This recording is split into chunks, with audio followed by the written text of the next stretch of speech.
ரொம்ப மோசம். உலகத்துல எல்லா விதமான கெட்ட பழக்க வழக்கங்கள் எல்லாம் அளவுல வந்தாச்சு, மொபைல்ல வந்தாச்சு. இந்த பிள்ளைங்க கத்துக்க வேண்டியது எல்லாம் வெளியில போய் கத்துக்கணும் இல்லை, எல்லாமே கையிலே இருக்கு. இந்த பிள்ளைகளுக்கு நம்ம கண்டிஷன் வச்சு ஆகணும், எது செய்யணும் எது செய்யக்கூடாது. இது பெற்றோர்களுக்கு கொடுக்கப்பட்டிருக்கிற முக்கியமான கருத்து. சரி, இப்போ வேதத்துல பிள்ளைகளை குறித்து ஏசப்பா என்ன சொல்றார்? வசனம் வாசிக்கலாம். மத்தேயு 19 அதிகாரம் 14 வசனம். இயேசு, சிறு பிள்ளைகளை என்னிடத்தில் வருகிறதற்கு இடம் கொடுங்கள், அவர்களை தடை பண்ணாதிருங்கள், பரலோக ராஜ்யம் அப்படிப்பட்டவர்களுடையது என்று சொல்லி அவர்கள் மேல் கைகளை வைத்து பின்பு அவ்விடம் விட்டு புறப்பட்டு போனார். சரி, இப்போ இதை குறித்து நம்ம தியானிக்கும் போது நம்ம சிந்திக்க வேண்டியது, கர்த்தர் சிறு பிள்ளைகள் மேல் வைத்திருக்கிற ஆசை. அப்போ அதுல ஒரு பாயிண்ட் சொல்றாரு பாருங்க, பரலோக ராஜ்யம் இந்த சின்ன பிள்ளை மாதிரி இருதயம் உடையவர்கள். ஆனா இன்னைக்கு நம்ம யோசிக்க வேண்டியது, கர்த்தர் சொன்னபடி நம்ம ஒவ்வொருவரும் இந்த சின்ன பிள்ளைய போல இருக்கணும். நம்ம யோசிக்கலாம், சின்ன பிள்ளைங்க மத்தியில கையிலே இருக்காது, அவங்களுக்குள்ள சூது வாது அது எதுவுமே இருக்காது, கசப்பு வராது அவங்களுக்குள்ள. அவங்களுக்கு அடுத்த செகண்டே மறந்துடுவாங்க, வெஞ்சன்ஸ் வைக்க மாட்டாங்க, அப்படி ஒரு டெண்டர் ஹார்ட்டட் ஒன்ஸ். இன்னைக்கு பெற்றோர்கள் பெரியவர்களாகிய நாம் ஒவ்வொருவரும் அந்த மாதிரி தேவன் மேல் அன்பு வைக்கணும்.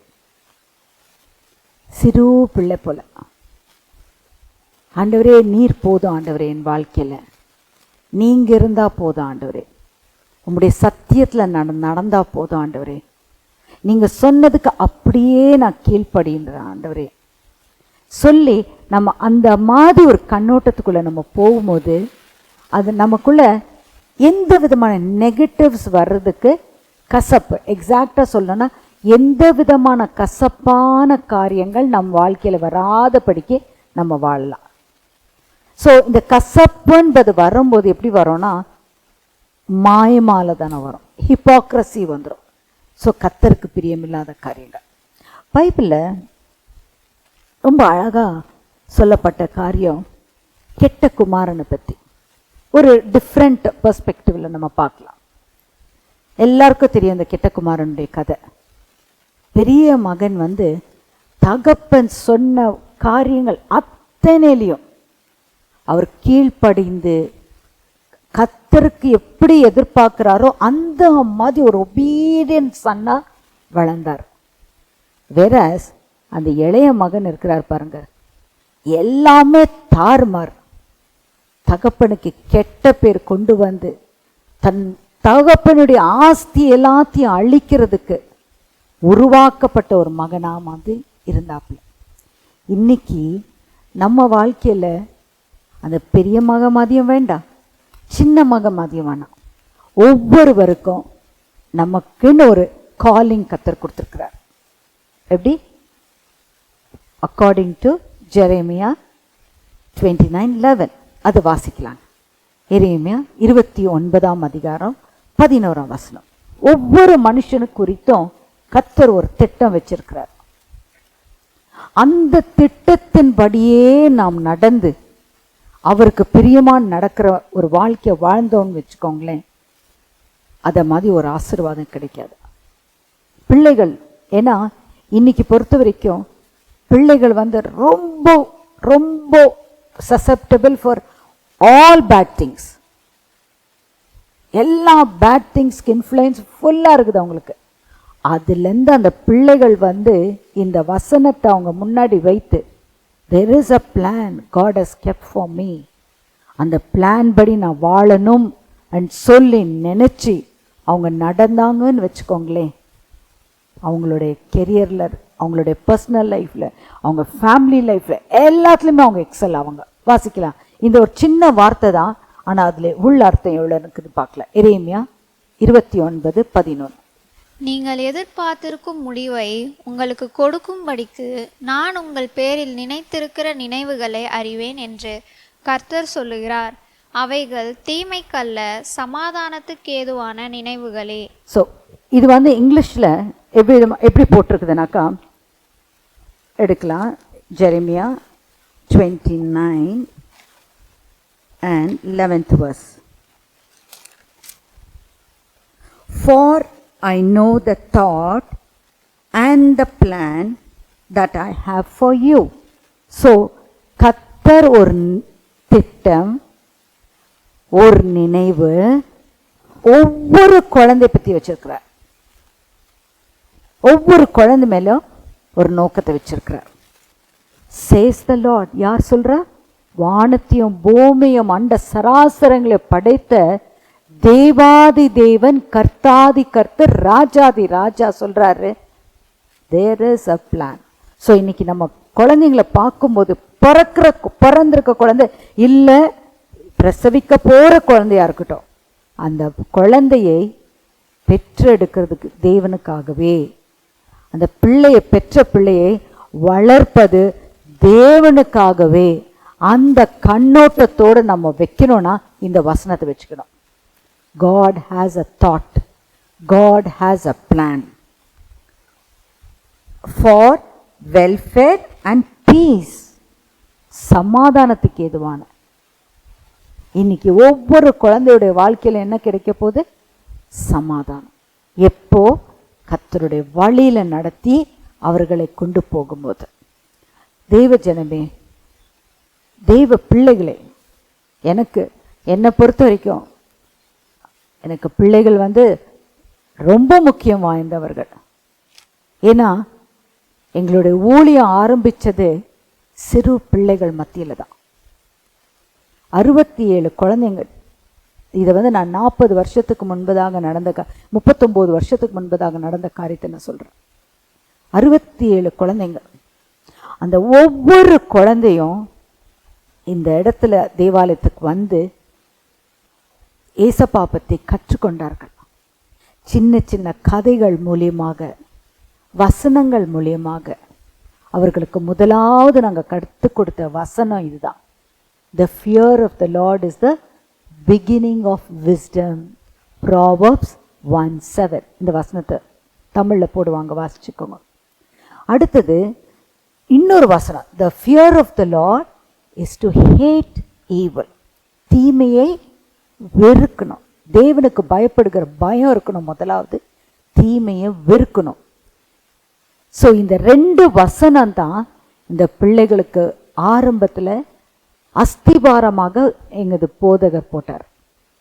இன்னைக்கு வந்த அத்தனை பிள்ளைகளும், 2 பிள்ளைகள் தான் மரிச்சு போயிட்டாங்க.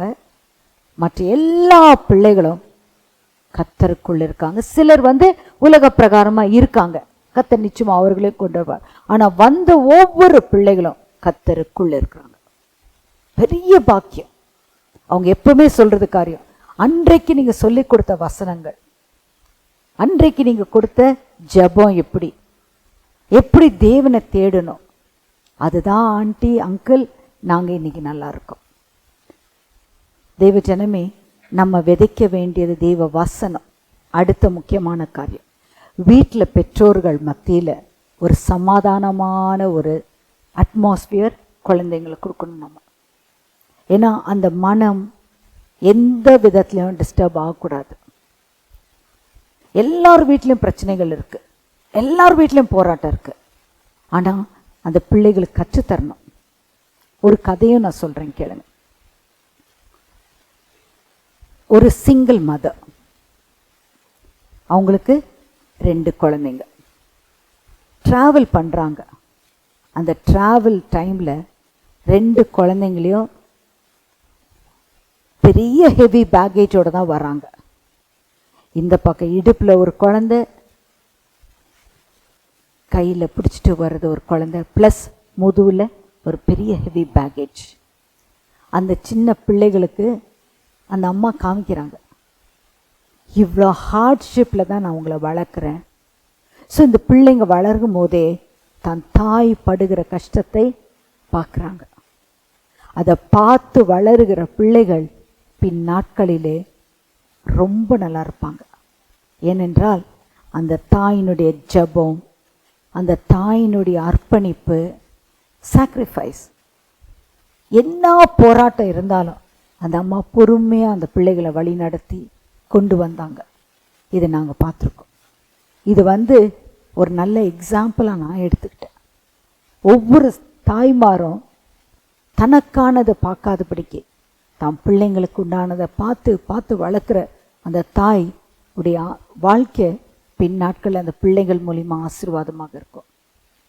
நம்ம ஒவ்வொரு பெற்றோர்களும் நம்ம எப்பவுமே நம்ம மனதில் வைக்கணும், நாளைக்கு இந்த பிள்ளைகள் நம்மளை தான் ரிஃப்ளெக்ட் பண்ண போகிறாங்க. நல்லா நினச்சிக்கோங்க, இன்றைக்கி நம்ம சமுதாயத்தில் பிள்ளைகளை பார்க்கும்போது அவங்க ஆரம்ப கட்டத்தில் அவங்க பெற்றோர்கள் வளர்த்த வளர்ப்பு தான் அந்த பிள்ளைகள். ஆகையால் பிள்ளைகளே, யாரை பார்க்குறீங்களோ இல்லையோ ஏசப்பாவை பாருங்கள். உங்களுக்கு தகப்பனும் தாயும் ஆனவர் ஏசுராஜா மட்டும்தான். உலக பிரகாரமாக நம்மளை வளர்க்குறதுக்கு டெம்ப்ரரியாக அவங்கள நம்மளுக்கு கேர்டேக்கராக கொடுத்துருக்குறாரு. ஆனால் நமக்கு யார் தகப்பன்னா ஏசப்பா தான், தாய் ஏசப்பா தான். நம்ம செய்ய வேண்டிய கடமை அவரை முன் வைத்து நம்ம பெற்றோர்களை கனப்படுத்த வேண்டியது பிள்ளைகள் மேலே விழுந்திருக்கிற கடமை. ஏனென்றால் வசனம் சொல்லுகிறது, உன் வாழ்நாள் நீடித்திருக்கிறதுக்கு. இந்த வசனத்தையும் பாருங்க, போடுவாங்க, உன் வாழ்நாள் நீடித்திருக்கிறதுக்கு. ரெண்டாவது, உனக்கு நன்மை உண்டாகிறதுக்கு உன் தகப்பனையும் உன் தாயையும் கனப்பட. அதுக்குன்ட்டு பெற்றோர்களை ஐடலாக்குறதுன்னு சொல்லலை. You need to two your duty. அவங்களுக்கு கொடுக்க வேண்டிய கடமை என்னென்ன ரெஃபரன்ஸ் கொடுக்கணுமோ அதை கொடுத்து பார்க்க வேண்டியது நம்ம மேல இருக்க பொறுப்பு. ஸோ பிள்ளைகள் பின் நாட்களில் ஆசீர்வாதமாக இருக்கிறதுக்கு நீங்கள் செய்ய வேண்டிய காரியம், ஏசப்பாவை முழுமையாக தங்கள் வாழ்க்கையில் அர்ப்பணித்து பார்க்க வேண்டியது இயேசுவை மட்டும் பார்த்து அவர் வசனத்துக்கு கீழ்ப்படியணும். இன்னொன்று, அந்த சின்ன பிள்ளை அப்போ இல்லை, அப்போ அவன் கையில் இருந்தது 5 அப்பவும் 2 மீன் தான். நினச்சி பாருங்க, அந்த பிள்ளைக்குள்ள இந்த 5000 புருஷர்களுக்கு மத்தியில் என்னுடைய இந்த சின்ன அப்பவும் இந்த சிறு 2 மீன் ஏமாத்திரம் அந்த பிள்ளை யோசிச்சிருக்கலாம். பட் அந்த குழந்தைக்குள்ள இருக்கிற ஹார்ட் என்ன? கொடுக்கிற இருதயம்.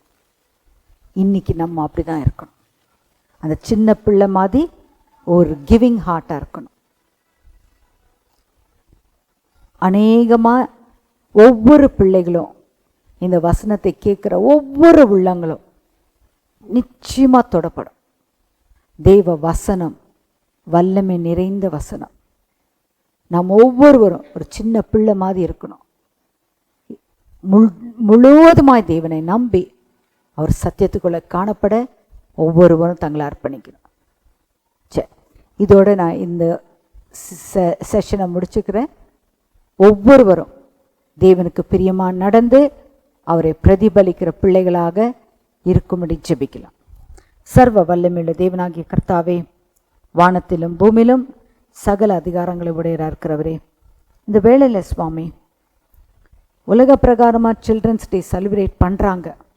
ஆனால் பிள்ளைகள் எவ்வளோ முக்கியமானவர்கள், உம்முடைய ராஜ்யத்துக்கு உண்டான காரியங்களிலே வெளிப்பட எவ்வளோ முக்கியத்துவம் வாய்ந்தவர்கள் என்பதை நாங்கள் அறிகிறோம்ப்பா.